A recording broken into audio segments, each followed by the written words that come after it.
Naniniwala ang mga senador na napapanahon na para magkaroon ng sariling lupa ang Senado sa halip na nangungupahan na lamang upang mabawasan ang kanilang gastusin. Ang detalye niyan alamin natin mula kay Marita Muahe via phone patch. Marita? Panahon na nga para magkaroon ng sariling gusali ang Senado ng Pilipinas at naniniwala sa Senator Panfilo Lacson na kung hindi pa ito gagawin ngayon ay hindi na ito mangyayari pa sa hinaharap. Ayon kay Lacson, nagsimula ang ideyang magkaroon ng sariling Senate building 16 na taon na ang nakakaraan. Pero hanggang sa ngayon ay hindi pa rin ito nangyayari. Ang budget para dito ay maaari umanong kunin sa pork barrel ng bawat senador.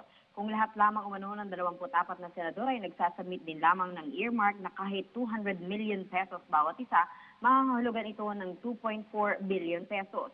3 lugar ang tinitingnan ng Senate Committee on Accounts na posibleng pagtayuan ng bagong Senate building. Ang Consular Area, McKinley Hill at Navy Village na siyang pinaka-viable option sa ngayon. Ang 3 lugar na ito ay nasa Bonifacio Global City. Ayon kay Senator Tito Soto, palaki ng palaki ang itinatapong pera ng Senado para sa upa.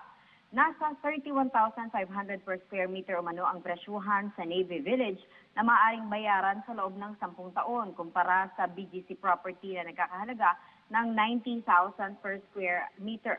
Kung susumahin, malaking hindi hamak ang matitipid ng Senado sakaling maaprubahan ng plano. Hindi narerenta at sariling gusali na ito ng Senado. Isang 10-story building ang iniisip na mangyayari nila. Target ni Lacson na matapos ito nitong taon upang masimula ng construction sa 2018 na gagawin sa loob ng 2 taon at by 2020 may sarili ng tahanan ang Senado. Sa ngayon umuupa ito sa GSIS na umaabot sa halagang 170 milyon kada taon.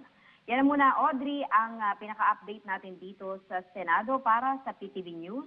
Marita Muahe. Maraming salamat, Marita Muahe.